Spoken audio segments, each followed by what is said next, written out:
Those were the words that finally broke me. They came from my mother-in-law's lips, sharp, calm, and deliberate, like a blade slicing through the last thread of my dignity.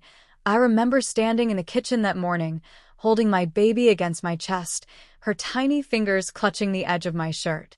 The smell of over-brewed tea filled the air, the kind she liked strong and bitter. My mother-in-law sat at the head of the table, back straight, her silver hair pinned perfectly, her phone in one hand. She didn't even look up when she said it. "You should focus on the baby," she murmured, scrolling. "The rest of the house I'll handle with my son. You're just the nanny now."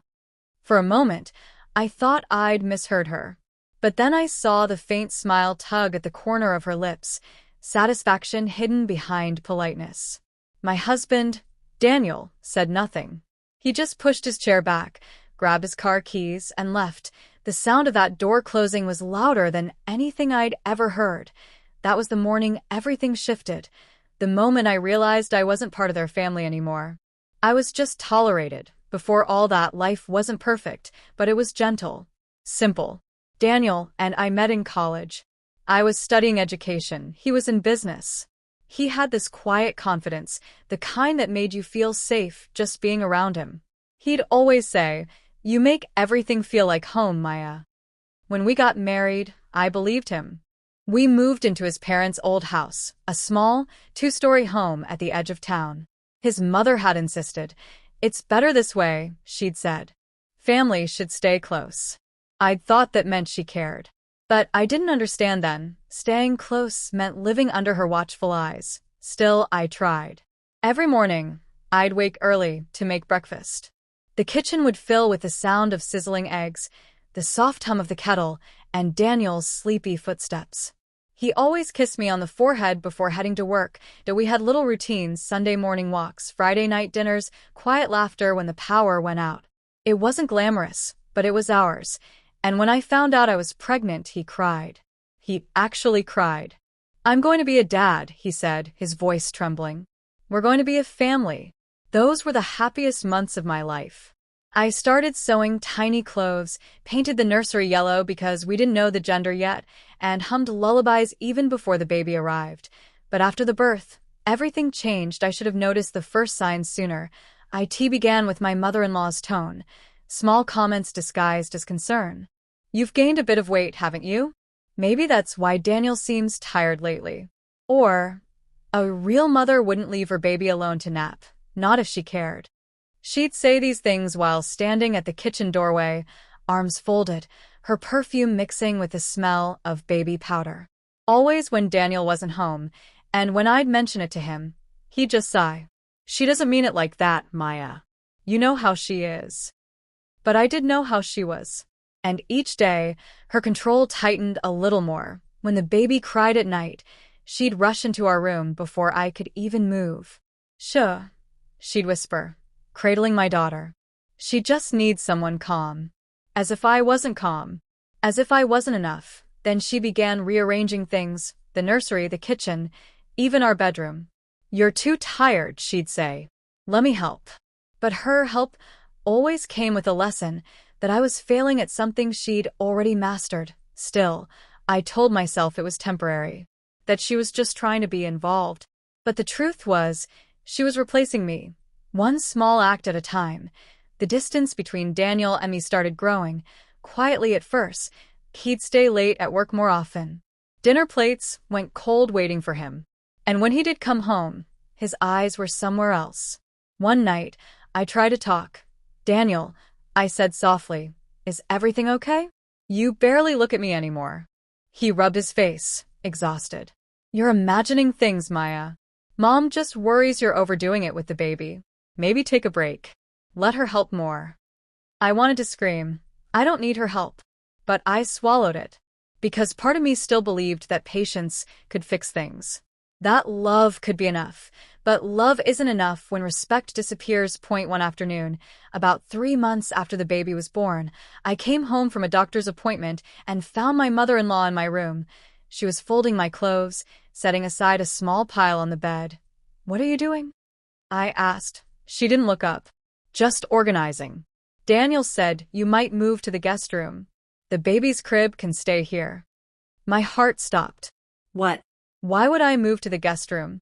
Finally, she looked at me, eyes calm, almost sympathetic. You need rest. Daniel barely sleeps with the baby crying. I think it's best for everyone. I didn't even know what to say.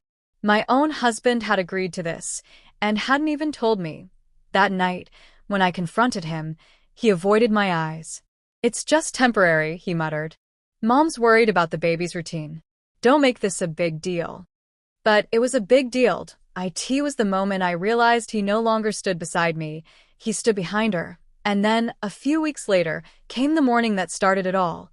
The morning of that single, cruel sentence that I was preparing breakfast, bouncing the baby gently on my hip, when Daniel came downstairs, already dressed for work. He didn't kiss me goodbye. Didn't even look at the baby. My mother-in-law stood behind him, her hand on his arm. Drive safe, darling, she said warmly. Then, turning to me, she added almost casually, You're just the nanny now. She smiled, he left, and I stood there, frozen, the sound of my baby's soft breathing against my heart. In that moment, I realized I wasn't just losing my husband, I was being erased. I still moved through the house, feeding the baby, folding laundry, making meals, but it felt like I was walking through someone else's life. The walls that once echoed with laughter now held only silence. Even the baby seemed to sense it. She'd cry more at night, as if she could feel my sadness. Daniel had started staying away longer. Work's been rough, he'd say. But I could tell he wasn't tired from work. He was tired of me. Every time I tried to talk, he'd sigh. Maya, please not now. Mom says you need to focus on resting. It was strange how his mother's words had replaced my own. She didn't even have to be in the room. Her presence lived in every sentence he spoke. One evening, I found her in the living room, humming softly while scrolling through her phone. The TV was on mute, and my daughter slept beside her. I noticed how gently she touched the baby's hand, smiling like she was the mother. Thank you for helping, I said carefully, not wanting to sound cold. She didn't look up. Of course. You've had a long day. You must be exhausted. Her tone was kind, but it carried that same undertone, pity disguised as politeness. I'm not that tired, I said, sitting down. I was hoping to feed her myself tonight. Oh, don't be silly, she said, waving a hand. You rest. You'll just make her fussy again. She likes me better when she's cranky.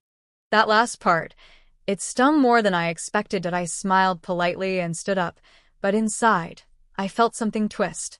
A small, sharp seed of anger planted itself in me that night. The next few weeks blurred together. Daniel started spending more time at his mother's store. At least that's what he told me. But whenever I called, she'd say he wasn't there. He's probably helping your sister-in-law with something, she'd say lightly. Her daughter, Lena, had always been the golden one. Younger, single, carefree. She lived nearby, still finishing university. Daniel adored her, treated her like a kid sister. I used to think it was sweet, until recently, he'd started talking about her again, constantly. Lena's got such a good head on her shoulders. Lena's working hard, unlike most girls her age. Lena said something funny today at lunch. At first, I brushed it off. They were family. But the frequency, the fondness, it felt different. One Sunday afternoon, I packed the baby's bag and told my mother-in-law I was going to visit my own mom for the day. She looked surprised. Why so sudden? I just need a change of scenery, I said. Mom hasn't seen the baby in weeks. Her lips tightened, but she nodded. Fine. Daniel's at Lena's place helping her move. I'll let him know. That name again. Lena I didn't say anything, but I felt the unease growing heavier. My mother's house, the air felt lighter, freer.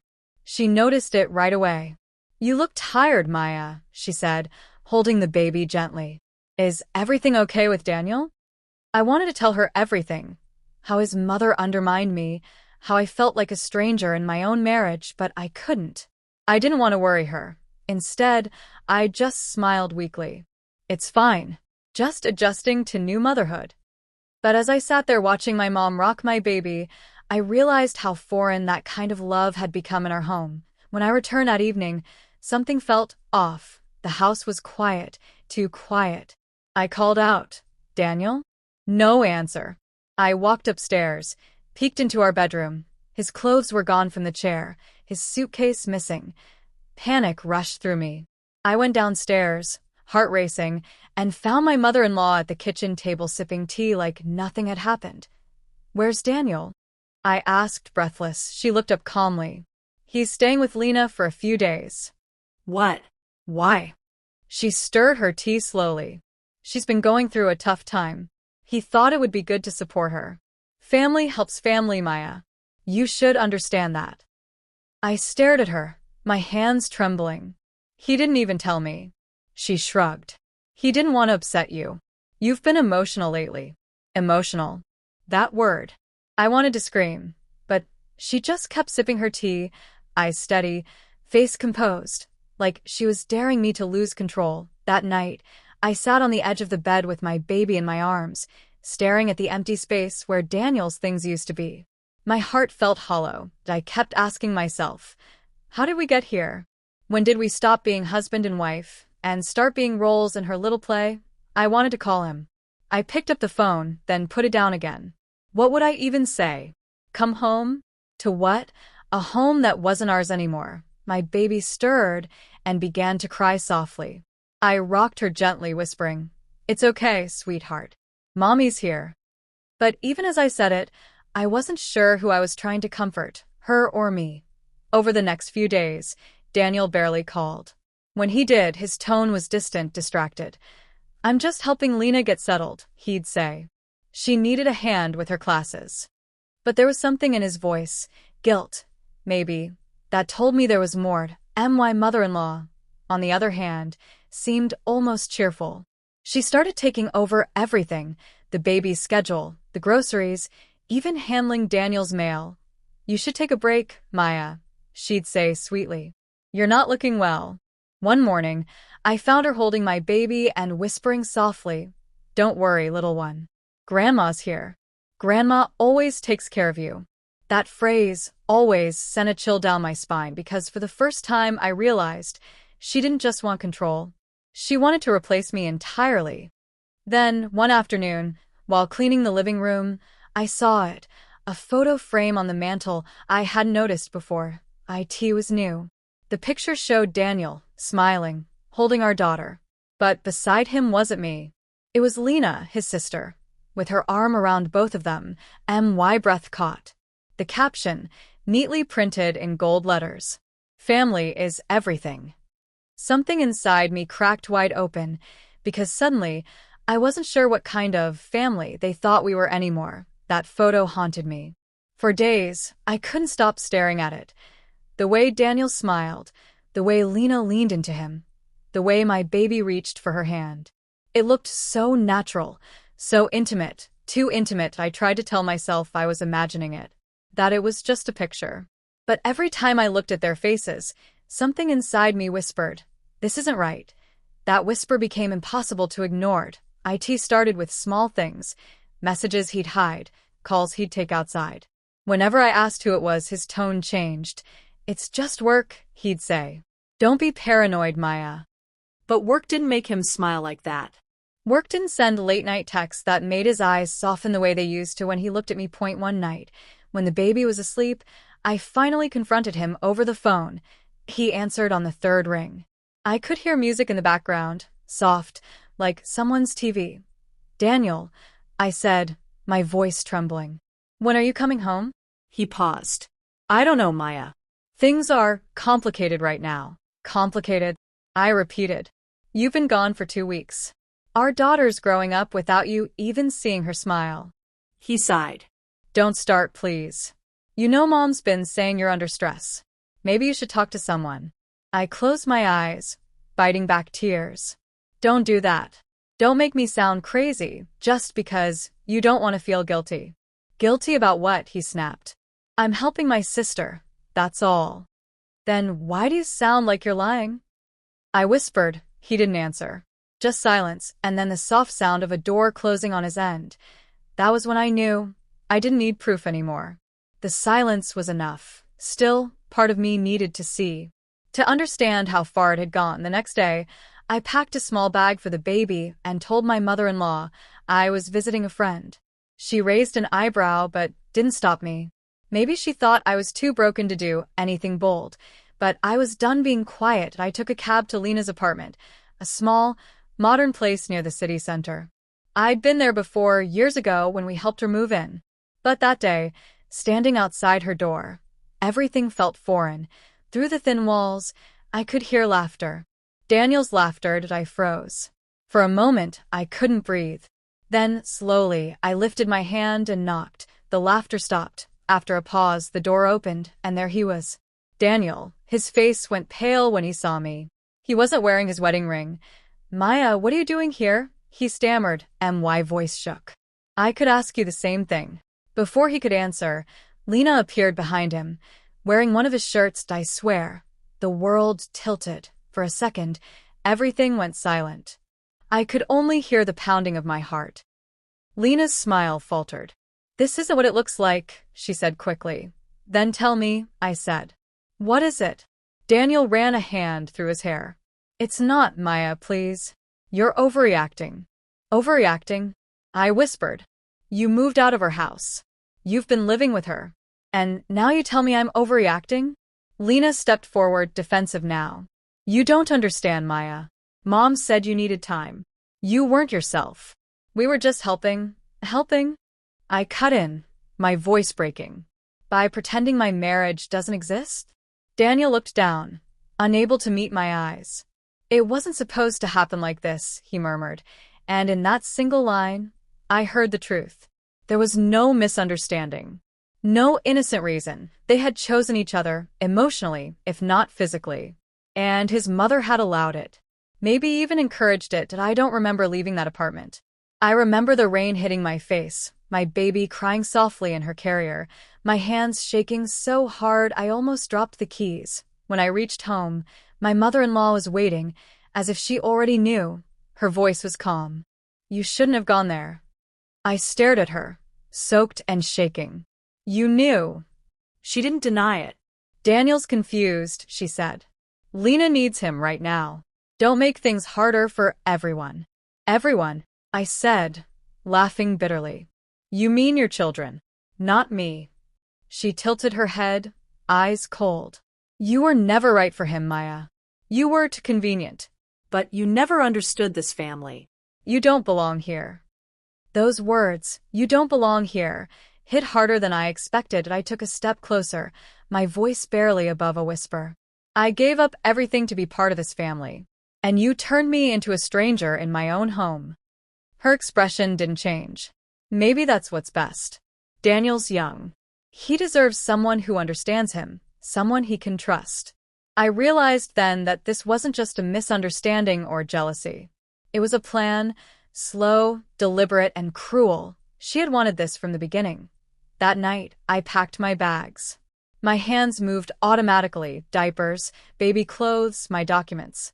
Every sound in that house felt louder. The creak of the floor, the ticking of the clock, the faint hum of the refrigerator. I looked around one last time. The home I had cooked in, cleaned in, cried in. The place where I had once believed love lived. Before leaving, I walked into the nursery. My mother-in-law had rearranged it again, toys lined up perfectly, curtains drawn tight. I picked up a small stuffed bear and pressed it to my chest. Then, quietly, I whispered to my baby, "We're going home." The taxi ride to my mother's house felt endless. I stared out the window, watching the streetlights blur through my tears, and my mother opened the door, confused, then horrified when she saw my face. "Maya, what happened?" I collapsed into her arms. For the first time in months, I let myself cry. Really cry. The kind of crying that comes from the deepest part of your soul, the part that's been holding everything together for too long. Through broken words, I told her everything. About Daniel, his mother, Lena. When I finished, she held my face in her hands. "You are not the one who should be ashamed," she said firmly. "You loved him. You built a home. And they broke it." Her voice was soft, but her eyes burned with something fierce, the kind of love that doesn't fade. That night, as my baby slept beside me, I stared at the ceiling and thought about everything I'd lost, my marriage, my trust, my sense of belonging. But beneath the pain, there was something else growing, quiet, steady, unyielding. Anger, yes. But also clarity. They had taken everything they could from me, except my will to protect my child, and my right to stand tall again. For the first time, I wasn't afraid of losing Daniel anymore. I was afraid of losing myself, and I wasn't going to let that happen. When I woke up the next morning at my mother's house, the air smelled of cardamom tea and comfort. For the first time in weeks, I didn't hear my mother-in-law's footsteps pacing the hallway or her clipped voice giving orders. Just quiet, but quiet can be dangerous. It gives space for memories to echo. As I lay there with my daughter's tiny hand resting on my chest, I kept replaying everything in my head. Daniel's face when I walked into that apartment, Lena standing behind him wearing his shirt, and his mother's calm cruelty when she told me I didn't belong. I could have fallen apart right there. But instead, something in me hardened. Not bitterness, exactly, but resolve that I had spent too long letting them decide who I was. That ended now that I started small. First, I called a lawyer. A family friend of my mother's, gentle but firm. When I explained what had happened, she didn't interrupt. She just listened, then said softly, "You don't need to prove your worth to them, Maya. You just need to protect what's yours." Those words stayed with me. She helped me file for separation, quietly, without telling Daniel. It wasn't revenge. It was clarity. I wasn't going to beg for scraps of love anymore. Next, I began to rebuild my independence. My teaching license had expired while I was pregnant, so I reapplied for certification, studying at night when the baby slept. My mother would watch her for a few hours so I could breathe, study, remember who I was before all of this. Each day felt like lifting a stone off my chest. 2 weeks passed before Daniel finally showed up. He came to my mother's house unannounced, standing awkwardly at the gate. I saw him through the window, his posture uncertain, guilt painted all over his face. When I opened the door, I didn't smile. "Maya," he said quietly, eyes flicking to the baby in my arms. "You left without saying anything." "I left because you did," I replied. He looked down. "Mom said you needed space." I almost laughed. "Your mom says a lot of things, Daniel. Funny how you never ask what I need." He sighed. "Look, I made mistakes, okay? Lena, she's going through things. I was just helping her." I met his eyes. Helping her by moving in with her? By wearing matching lies? He flinched. "It wasn't like that." "Then tell me what it was like," I demanded. "Tell me why your sister wears your shirts and your mother calls me the nanny." He opened his mouth, but no words came. His silence was answer enough. I felt strangely calm. "You know, Daniel, I used to think love was about sacrifice. But now I know, real love doesn't erase you. It doesn't make you smaller, so someone else can feel big." He looked at me for a long moment, then whispered, "Mom said you'd turn everyone against us." I smiled faintly. "You didn't need my help for that." And with that, I closed the door. The following days were a blur of whispered phone calls and subtle intimidation. His mother called from different numbers, sometimes pretending to be kind, other times spitting venom. "You'll regret this," she'd hiss. "You can't raise that child alone." But every time I looked at my daughter's sleeping face, I knew I could. Because I already had, emotionally, for months. Word spread quickly in our small community. People whispered about the scandal, how Daniel had left his wife and child, how his mother meddled too much. For once, the truth was louder than her version of At first, I felt exposed, humiliated. But then, something unexpected happened. Neighbors started stopping by, not with pity, but with quiet support. Mrs. Patel from down the street brought home-cooked meals. A friend from college sent job leads. Even Daniel's uncle, who had always defended his sister, came by one evening and said, "I told her she's gone too far this time." It didn't fix everything, but it reminded me that I wasn't invisible. A month later, Daniel showed up again. But this time, he wasn't defiant. He looked defeated. His mother's face had begun showing up on neighborhood gossip pages, people questioning her control, her obsession. And Lena? Word had spread that she dropped out of school and moved back home. The empire she'd built on manipulation was starting to crumble. "Maya," he said softly, standing in the yard, hands stuffed in his pockets. I don't know how to fix this." "You can't," I said. "Some things break for a reason." He nodded slowly, eyes glistening. "I didn't mean for it to get this bad." "I know," I replied. "But you stood there and watched it happen. That's what hurts the most." He looked at the baby, who was playing with her little stuffed bear on the porch. "She's grown," he said quietly. "Yes," I said. "She has." "And she will keep growing, with or without you." He looked like he wanted to say something more, but he didn't. He just nodded once, turned, and walked away. That evening, I sat outside under the orange glow of sunset, holding my daughter close. The air smelled of jasmine and wet soil from the garden. My mother joined me, setting down 2 cups of tea. "You did the right thing," she said softly. "I don't feel strong," I admitted. "I feel tired."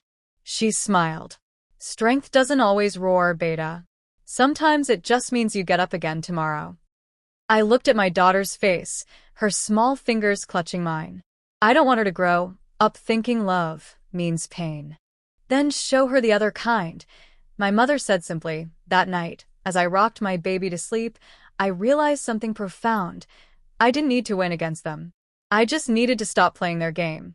Revenge wasn't in humiliating them. It was in living well, peacefully, truthfully, because the kind of people who destroy others to feel powerful eventually destroy themselves. And when that day came, I wanted to be too far away to even hear it. Months passed. Seasons changed. The sting of everything that had happened began to dull. Not because it stopped hurting, but because I had finally stopped picking at the wound. I built new routines. Waking up early with my daughter, making breakfast with my mother, and walking to the nearby preschool where I'd finally been hired as a teacher's aide. The laughter of children filled my days again, their small hands tugging at mine, their questions innocent and endless. IT was healing in ways therapy couldn't have been. Every smile I saw reminded me there was still goodness in the world, that not every love story had to end in betrayal. A tea night, when the house went quiet, I'd write in a small notebook. Not for anyone to read, just to remember.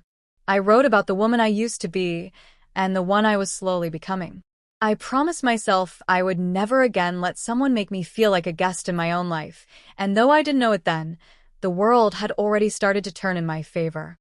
It began with a rumor point. One of my old neighbors, Mrs. Khan, stopped me at the market one afternoon. Her eyes sparkled with the kind of gossip that spreads faster than fire. "Have you heard?" she whispered, leaning closer. "Your mother-in-law's business deal fell apart. Her partner accused her of fraud." I blinked, surprised. "Fraud?" Mrs. Khan nodded eagerly. Apparently, she'd been using Daniel's name on some of the documents without his consent. "He's furious." For a moment, I didn't say anything. The old me would have smiled, maybe even felt vindicated. But instead, I just sighed. Karma, it seemed, didn't need my help. A few weeks later, I ran into Daniel himself. He was sitting alone at a coffee shop near the school, looking thinner, older, and defeated. His once carefully styled hair was unkempt, and his hands trembled slightly as he stirred his drink. When he saw me, he hesitated, then gestured for me to join him. Against my better judgment, I did. "Maya," he began softly. "I wanted to apologize." I didn't say anything, so he kept talking. "Everything's fallen apart," he admitted. "Mom's business collapsed. Lena, she had a breakdown. She blames herself, but Mom won't let her rest. It's like she's lost control of everything." I looked at him for a long moment.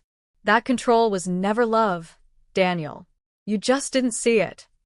He nodded, shame flickering in his eyes. "You were right. About all of it."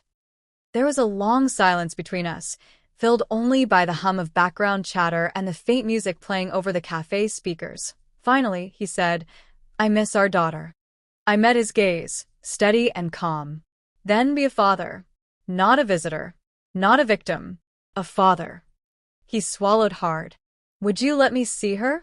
I thought of the little girl at home, her laughter echoing through my mother's garden.